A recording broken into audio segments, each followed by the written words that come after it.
What's up everyone? Welcome back to the T3 Performance YouTube channel. We just did a whole bunch of mods to our GTI. Let's come inside, talk to Brian, and check out everything we did. Don't forget to like and subscribe. Come on.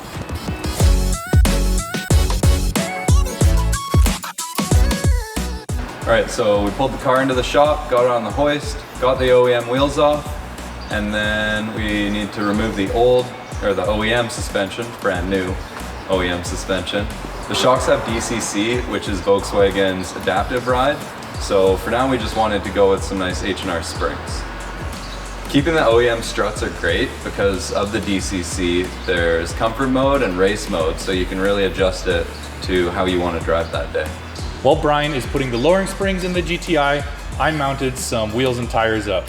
We went with Rotiform S&G wheels on the driver's side and DTM wheels on the passenger side.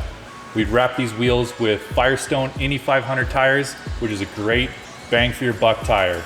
Great in the wet, great in the dry, doesn't hurt the wallet, and they look amazing as well. After that, we sent it off to an alignment, did a thorough check over after, replaced all these stretch bolts. New axle bolts are definitely needed for this because they get torqued up to over 400 pounds. After all of that, it's looking great, sitting just a little bit lower in the rear than the front. It levels it out perfectly, but enough talk, let's take this thing out for a drive.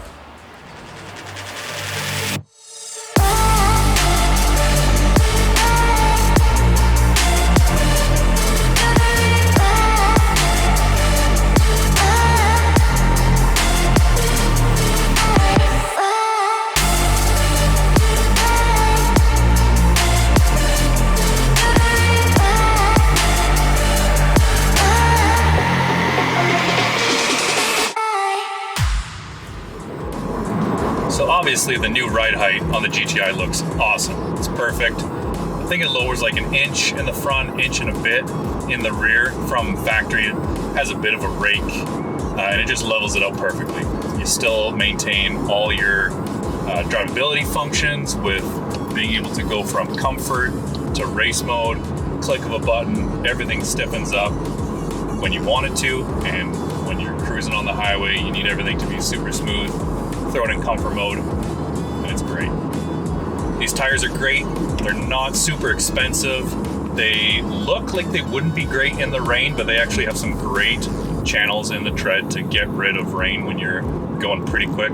They aren't too noisy. They're a little bit on the noisier side than something like an Old Man Michelin, but for the performance that you get, I've taken these tires on the track in my Mark 7 Golf R, and for the price, nothing else touches them. So the ride quality on these springs is great. Everything gets bumped up a little bit more stiff than OEM springs. So for comfort mode on stock springs, it's obviously stock super soft. With comfort mode on these lowering springs, it's just a hair stiffer. On the Mark 8s, there's actually a dial of I think 1 to 10 or 1 to 12 spectrum of soft to race mode, whereas the Mark 7 and Mark 7.5, there was just the 3 settings: comfort, eco, I think on some of them, and race. Where this, you can dial it in on a dial instead of just the 3 settings. Ride height, it's just enough for daily driving. You don't have to worry about entering into a parking lot. You don't have to worry about speed bumps. Sucks up the wheel gap just enough. Some nice big wheels like we've done makes it look perfect. Obviously we went with 2 different wheels on this vehicle just to have some fun. They're both exactly the same specs, 19 by 8.5 ET45, which makes it nice and flush on the Mark 8s. Doesn't poke it out too far. I don't like the sides of my vehicles getting blasted with dirt and rocks. Having them just sucked in a little bit on the fenders helps with that. On the driver's side, we went with Rotiform SGN, and on the passenger side, we went with DTM. Both are new designs from Rotiform. Let us know in the comments which one you like more. Are you team SGN or are you team DTM? The new SGN wheel from Rotiform is a bit of a remake of their old BLQ wheel with this cover on the wheel lug design. It makes it look super clean, nice and classy. And then the other side, the DTM wheel, has a bit of a motorsport, almost JDM style to it. Looks super slick. They aren't too heavy. It ties everything together real nice. A little bit of class, a little bit of fun. Great design overall on both wheels. Gorgeous weather out right now. Brian and I are headed out to a little lookout in the valley here. See if we can get some cool glamour shots of the GTI with its new stance. Should be a good time.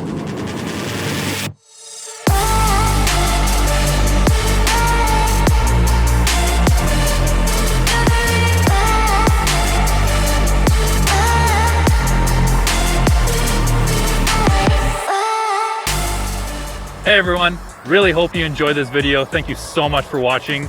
Tune in next time to see what else we do with our MK8 GTI. Don't forget to like, subscribe, and leave a comment about which wheels you like better, because clearly the right side is the winner. No, the left one's a winner. I don't know, those ones are pretty cool, but the right side... No, these ones are way, way, way better. I don't know, the straight spokes are cool. Dude, these ones are way, way better looking. They're nice, they're neat, but